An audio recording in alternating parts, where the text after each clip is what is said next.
is it that Islam and Maya are two fruits, independent, distinct fruits from the same tree?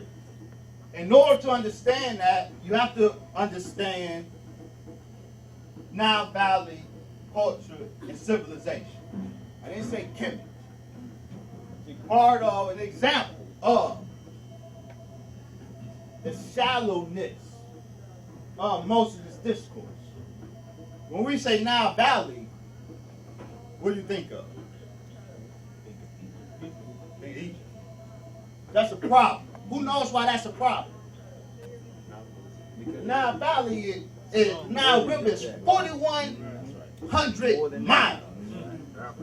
More than Kemet. Kemet is a piece of real estate in the Nile Valley. It was not the original flourishing.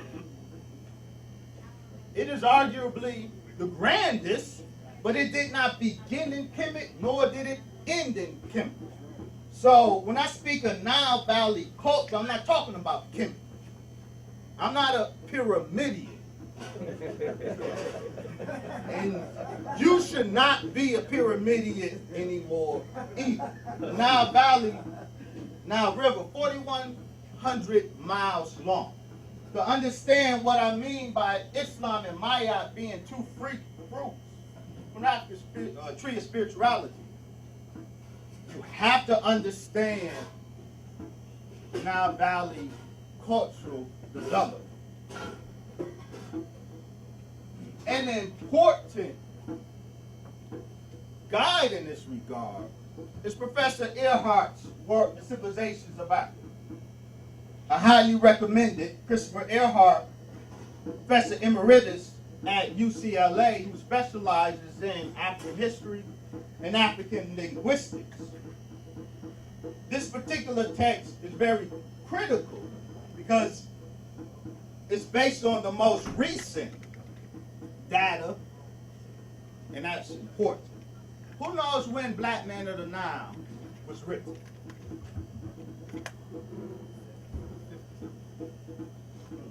Who knows when The Destruction of Black Civilization was written?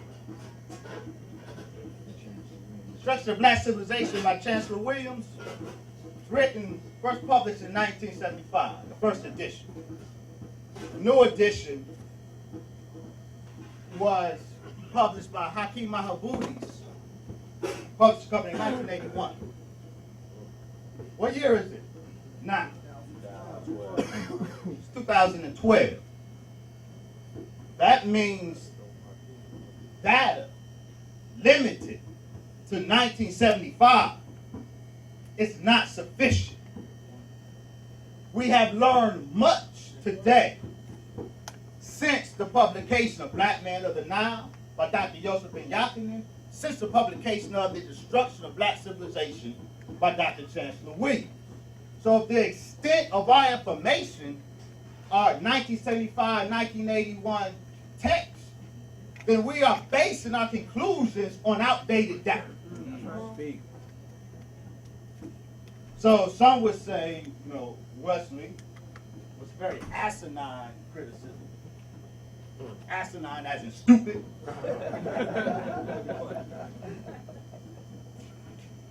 Wesley, well, you got a white book up there. I got a white book up there, the same reason Dr. Ben had white books throughout his text. The same reason Dr. Clark had 2 bookshelves of white books on this line. Come on now.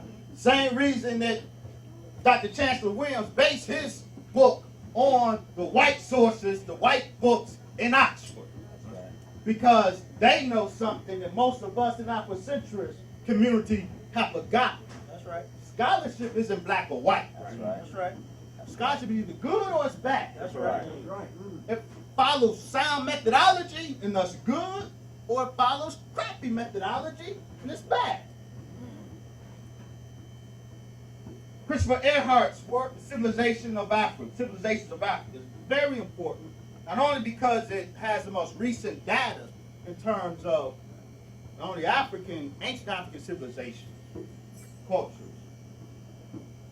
but it presents it in a necessary contextualized way. So I'm going to walk through it, some of his conclusions, because they're critical for this discussion. Earhart documents. Wow. Can you guys see that? Yes, sir. Yes, sir. Earhart documents that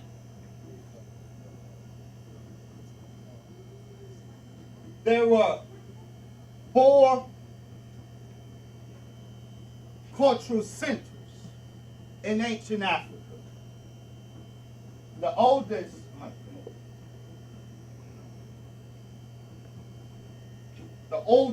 Khoisan, 16,000 BC.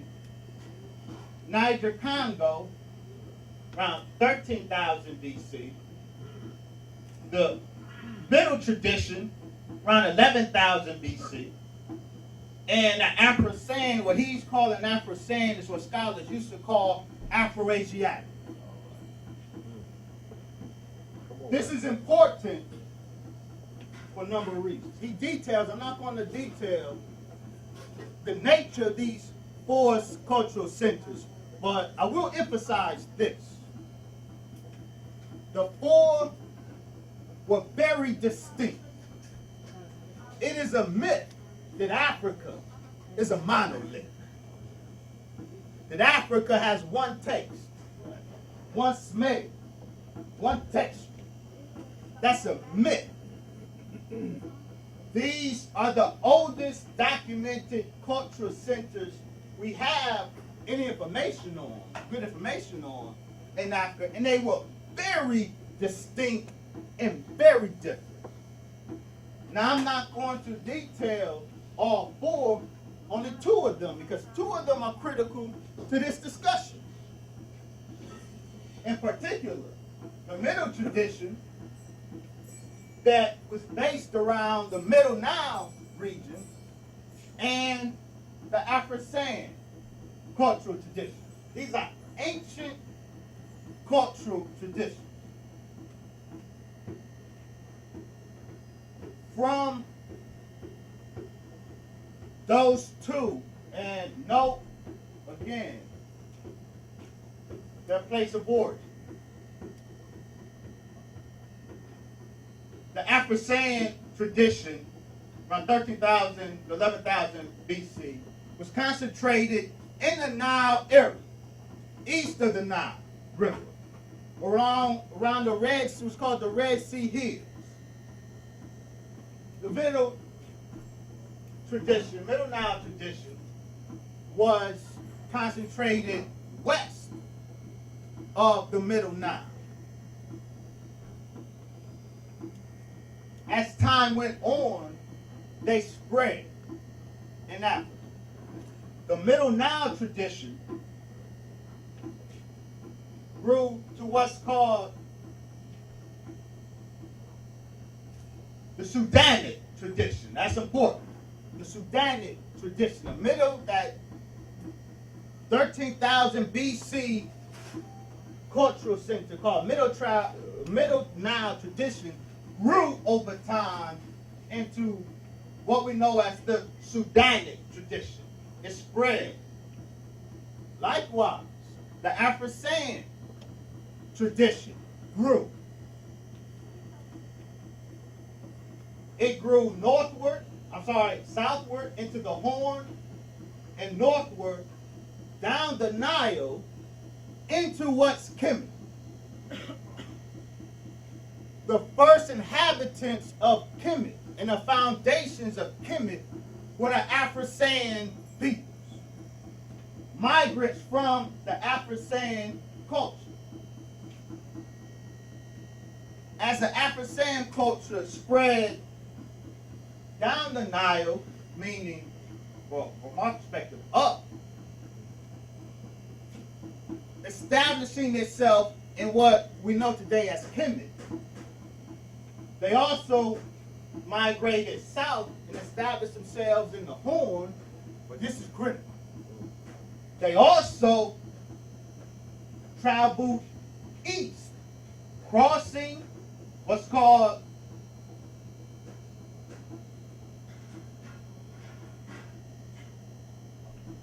the Isthmus of Suez and the Bab el-Nebed right here crossed into Arabia from the Bab el-Nebed and the Isthmus of Suez. The Afro-Sans who crossed into southern Arabia founded South Semitic culture. The Afro-Sans who migrated north of the peninsula through the Isthmus of Suez founded North Semitic culture.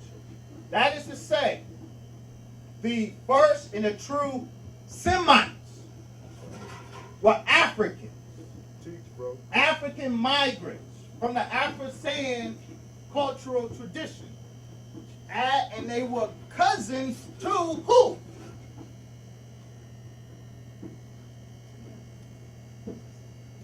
The Kemites. Both the original Kemites and the original Kemites, that is indigenous population of Kemet, Egypt. The original Kemites and the original Semites both resulted from Afro-Sans migrations down the Nile.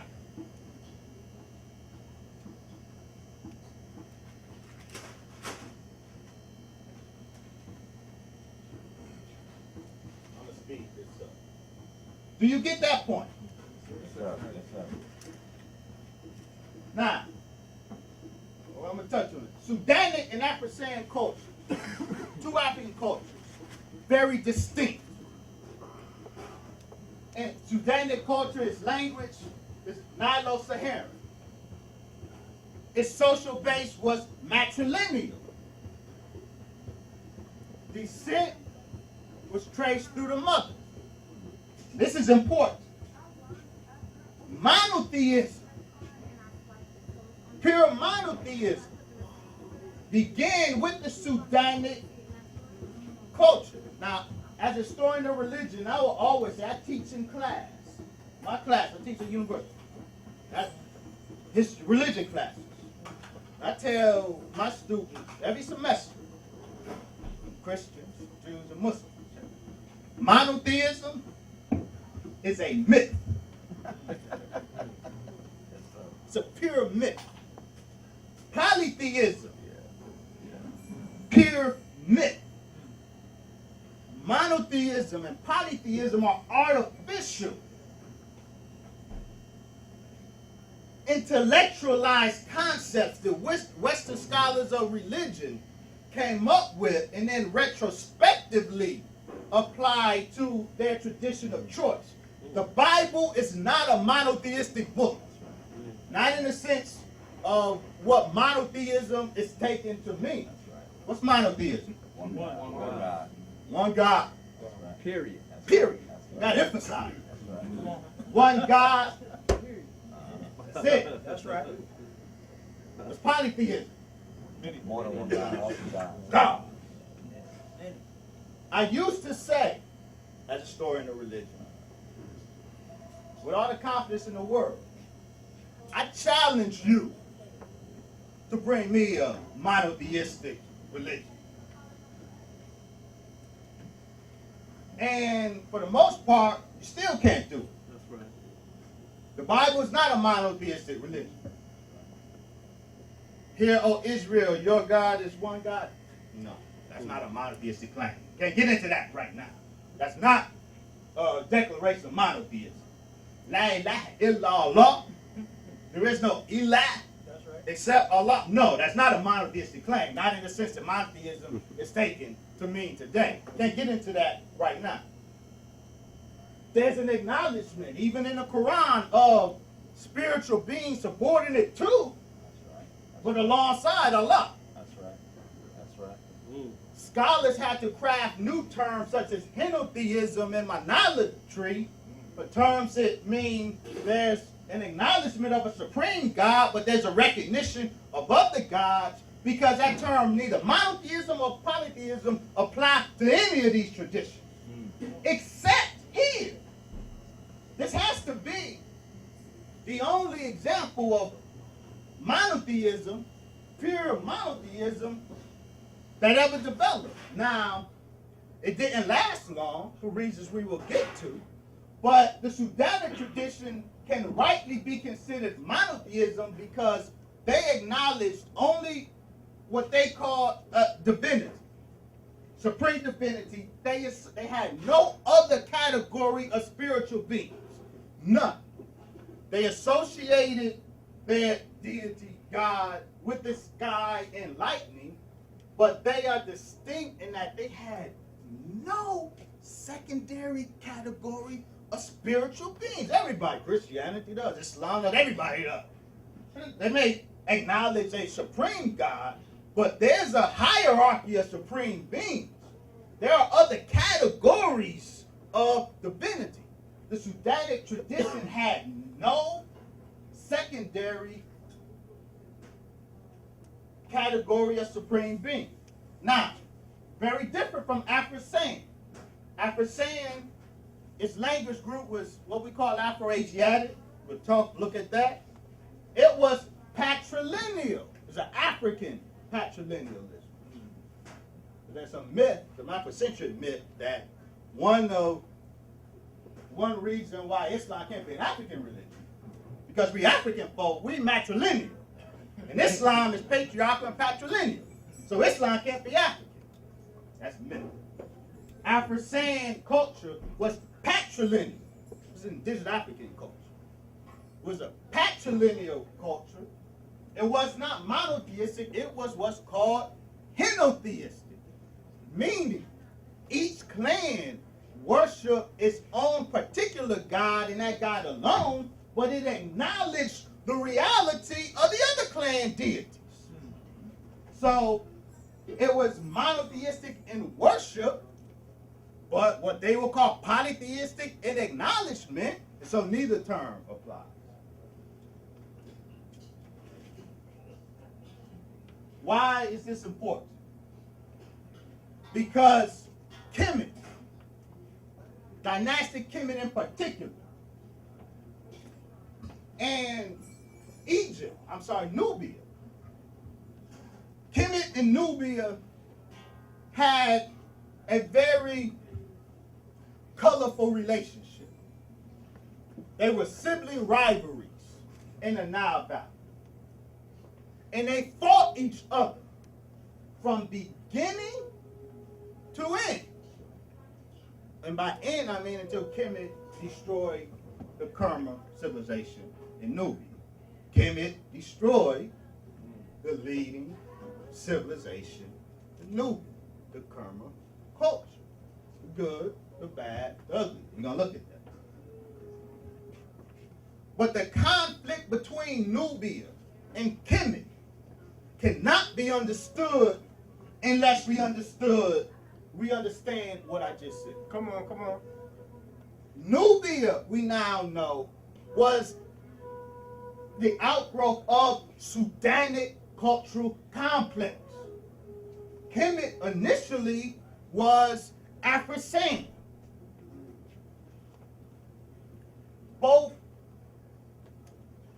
This is the Kemetic Nile that goes from the delta to the first cataract, versus the Nubian Nile that goes from the first cataract to the confluence of the rivers. Nubia was Sudanic in its cultural makeup. Kemet was initially Afro-San, two distinct African cultures. Two cultures that were rivalries throughout their whole history. Anybody who is non-romantic in their reading of Kemetic history know Kemet and Nubia fought. Now, Western scholars, white supremacists, they misinterpret and misrepresent that rivalry. They represent that as a racial thing. That non-African Kemet was bullying African Nubia. That is absolutely false. That's one of the lies of white supremacy. What really went up, Nubia had hegemony prior to Kemet. That is to say, Nubia was the powerful civilization prior to the rise of Kemet. These are two African civilizations, but distinct African cultures, because Africa is not one culture. It wasn't then, it isn't today. Stop the math. The rivalry is because they were two distinct cultures. But something happened 3400 BC. What happened was Nubia, Tasseti, the crowning civilization of the Nile Valley before the rise of dynastic Egypt, was in Nubia. Tasseti. It was a Sudanic culture. It conquered the Kemet Nile Valley around 34 to 3200 BC. Conquered. That means black folks with weapons went into another black folk land with those weapons and said, stick them up, and man, this is a takeover. This is a holdup. I don't want to say it like, you know what I'm talking about. Stick them up, this is a holdup. But yeah, that's what we're talking about. Black on black conquest. Romanticists. Mad at, there will come a time we'll talk about it. I'm emphasizing the point. Yeah, black Arabians did invade Egypt, but they didn't invade black Egypt. They invaded white Egypt, overthrew the white rulers with the aid of the black cops. That's good, but nah, because I can't be a romanticist. Those black Arabians who invaded Egypt and ran out the white folks, yeah, they got beside themselves. Them niggas got crazy. And they tried to go up into Nubia. They did. Not. White folks weren't ruling in Nubia. They were just on some conquest. They got their butt beat. And that was the end of it. But that was, yeah, black on black conquest. No different from this black on black conquest. So if because Muslims invaded Egypt, if that de-Africanizes Islam as a religion, then Nubia never had an African religion. Then Kemet is no ways African. Because Kemetic civilization was founded by, predicated upon one black nation conquering another. Tasseti ran up in Kemet and conquered. What happened was a great synthesis. Kemet is a synthesis. I emphasize this point also because some, now I'm answering my critics, you know, speaking to the camera, and I get these criticisms all the time. None of my critics ever come to my public presentations. I hope some are here, but they always make a note to send me their criticisms via YouTube comments or on Facebook.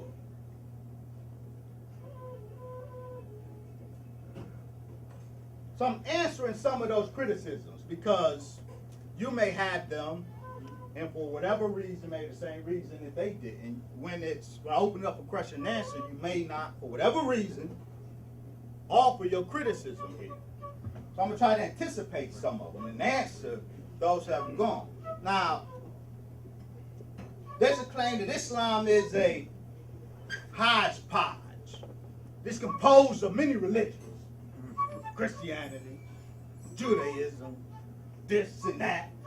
And as such, it's not African religion. That's very ironic. Because Kemet, and what we will now say as Maat,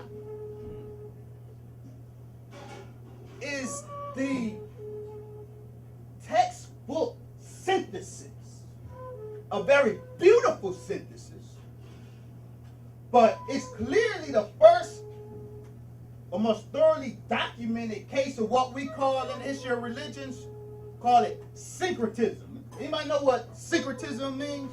Anybody know what that term means? Things come together. Things come together. The bringing of things together.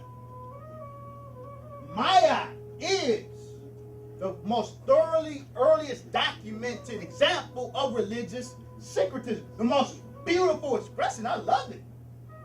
I think it was the right thing. It happened organically And I believe in divine providence. I believe that, if I leave here tonight and get shot or not get shot, that was already written. That's right. That's right. That's right. Teach. I believe the syncretism was already written.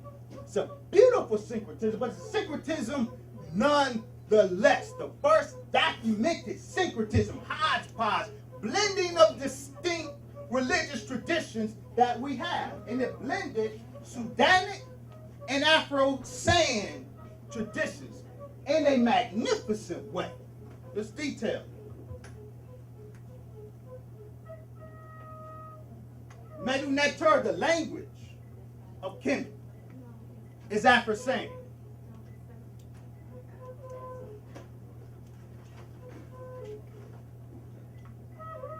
Sitting down. Kemet was patriarchal. Now I see face good. Now I'm seeing some honesty. Kemet was patriarchal. Go ahead. The claim that Kemet was a matriarchal society is a myth. I'm a document. How many pharaohs in the documented history of Kemet? How many pharaohs do we know of? Okay. I'll tell you, 500. I thought, y'all see folks that look like true blue Kemet students. Where y'all at? In the 3,000 year documented history of Kemet, 500 pharaohs are recorded. Now this one y'all might know. Of those 500 rulers of Kemet, how many were women? One. There's 4 definite, depending on the record, that we may be able to get 5. 500 in 3,000 years. 5 women. And what do we know about the women? Because they say a lot about the nature of Kemetic society. Who's the most famous woman ruler of Kemet? She said Nefertiti. Hatshepsut. Nefertiti wasn't legit. There wasn't a power wielder. Hatshepsut was a power wielder, but she is so the exception that proves the rule. Why? She was almost like a man, dressed like a man. And that wasn't, she had to. Yeah. Hatshepsut, to have any legitimacy as a ruler, had to rule as a man. She wore a beard when she's depicted on the walls. When the god Amun conceived her through her mother, and in her temple, her birth is depicted. She's depicted as a male child being born. Because Kemetic rule, Maotic rule, was profoundly patriarchal. And women ruled by circumstance, but when they did so, they had to do so respecting the patriarchal nature of rulership in Kemet. Kemet was patriarchal. And we can go further, go into the life, because that's just the hierarchy. We can get in the streets in Kemet. Kemet was as patriarchal in the street as it was in the temple palace. And that was an Afro-San heritage. But Kemet was quasi-matrilineal. Matriarchy and matrilinealism are not the same. No. Archy speaks to rulership, governance. Lineal speaks to the means by which you trace your lineage. So because the society is matrilineal, meaning they trace their lineage through the mother, that doesn't make them matriarchal. Kemet was quasi-matrilineal. not totally matrilineal. I can't get into all of that today, though maybe during question and answer I'll have an opportunity to do so. But it was quasi-matrilineal, which is an inheritance of its Sudanic tradition. Nubia and the Middle Nile tradition was thoroughly matrilineal. But Kemet was a textbook example of a marriage between patriarchy and matrilinealism. There was a tracing of lineage through mothers. That didn't necessarily guarantee who the king was going to be. That's why it's quasi-matrilineal. But rulership was in the hands, local and national, cosmic rulership was in the hand of the male king. Circumcision didn't come by way of the Semites. It came by way of the Afro-Saiyans, and both Kemet and the Semites inherited circumcision. Now this is good. The beauty of the synthesis that took place in Kemet, in my opinion, is how it manifested itself in a Kemetic idea of God. So many writers, so many people, Western writers and us, students of Kemet, have such a hard time with Kemet's ideas of God. We know there's a plurality in the Teru. Western scholars used to describe Kemet as polytheistic. And in response, because polytheism has such bad luggage, in response, our African scholars said, no. It's monotheistic. The Neteru aren't gods. Both, I submit, are desperate attempts to deal with the reality of Maya, which is much more complex than either explanation. And there's a reason for that, because Maya is a synthesis. And what Maya did with regard to God and the blending of the monotheism of the Sudanic tradition and the henotheism of the Afro-Saiyan tradition, to me, is sublime. The fact of the matter is, the Neteru, the so-called gods, they were very real in Kemet. Yes, they were personifications of nature, but you are a personification of nature. And you're as real as that wall.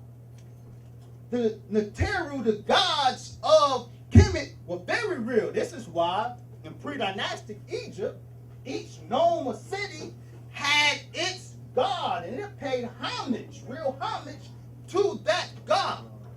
But with that, it's clear that the Neteru, their reality was submerged in the reality of a singular supreme God. They were understood in Maya to be articulations, manifestations of a singularity. This marriage of singularity with a real plurality in a sublime way in which Maya did it is beautiful to me, but it's the reason so many people have trouble characterizing Kemet. Neither monotheism nor polytheism applies to Maya. Maya harmonized henotheism and monotheism in a perfect way, and we will see a similar development across the Red Sea and Arabia. Are you with me? Yes, sir. I'm trying to speed this up. Some critical points here. The point of all of this, for purpose of my discussion, Kemet is Maya is a synthesis, a sublime synthesis. For me, the most successful religious syncretism in the history of religion. It so sublimely synthesized the Sudanic and Afro-Saiyan tradition and produced the beauty that is Maya. But the foundation of Kemet was Afro-San. The San and the original Kemetians were Afro-Sans.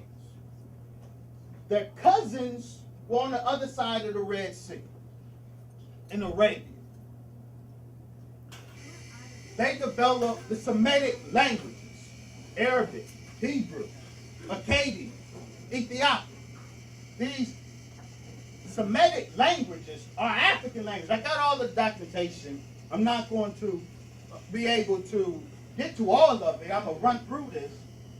But the point here is, Kemet is a synthesis, Maat is a synthesis, a perfect synthesis, but synthesis nonetheless.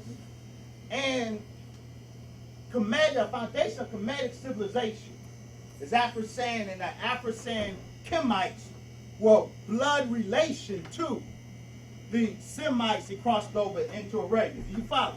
Yes, sir. Now,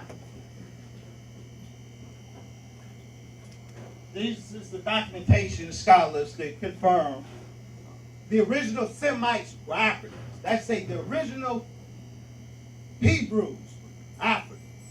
The original Arabs, African. The original Akkadians, African. We got all documentation, got it here, but as everybody else did, I'm rushing through as well. So, Mohammed bin Rashid, vice president of Arab Emirates, he's not a Semite. Bashar al-Assad, president of Syria, he's not a Semite. Shimon Peres, president of Israel, not a Semite. These Iraqi Chaldean women, not Semites. New York Jews, not Semites. This Easterner depicted in the hieroglyphs, which too many people errantly translate or describe as Semites, not a Semite. Go ahead. This is not a Semite. That's right. That's right. That's right. Go ahead. And that is not a Semite. Go ahead. These are Semites, or living descendants of those ancient Semites. The Bene Israel of India, black Jews, the oldest Jewish community in India that originated with the havoc in first century Jerusalem.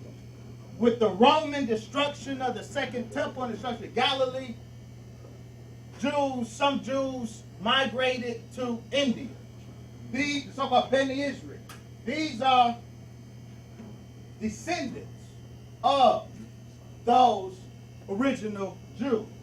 These are Semites, the Bene Israel Jews of Ethiopia now in Israel. This is Semite, a Maghra Arab for South Arabia.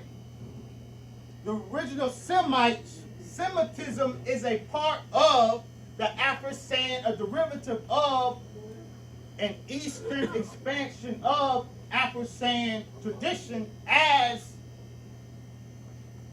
Meduneter is a localization. Lower Nile localization of that same Afro-San tradition. And so there are similarities in Islam, for example, because the quintessential Semite is the Arab. Arabism, the original Arabism, is the living relic, and linguists bear witness, the best example today of what those early Semites sounded like, worshiped like, and looked like are in the Arabic language, the ritual system of what became Islam, but Islam, take this thing, Islam is a genetic descendant of the ancient religion of Arabia. I don't like to use the term pre-Islamic because that's kind of deceptive. Muhammad didn't found Islam. That's right. He modified it, he reformed it. What Muhammad's movement was a reform movement. It wasn't an innovative religious movement. It was a reform movement. There was Islam in Mecca. black Arabs when he was still eating meat, offered to idols in Mecca. So Muhammad didn't found Islam, so pre-Islamic is a misnomer. I use pre-Muhammadan or pre-Quranic. What Muhammad did was reform a system that was already in place and had been in place in Arabia for eons, because it came to Arabia with those ancient migrants from Africa. And this is the reason there are the remarkable parallels between Maat and Islam. Now, I documented these in Baltimore. Speak to reminder, Kemites, Semites, cousins. The culture west of the Red Sea, the Nile, and the culture east of the Red Sea in Arabia, similar cultures, same cultures, because of the same people. And this is why the religion of ancient Arabia, which will morph into Islam, and the religion of Maat are similar because they are cognate traditions. A cognate means related by blood, descended from a common ancestor. Maat and Proto-Islam and Islam are related, are cognate traditions, and so can't go through all of this. All of the major practices, rituals of Islam were practiced in Kemet. All of it. The wudu, the 4 prayers, the 30-day fast, the sajda, prostration, the circumambulation around the temple of Nile, as around the Kaaba. The Quran, how many times do Muslims pray? 5. How many prayers does the Quran speak of? 4. 4. Which is exactly the amount of times the priests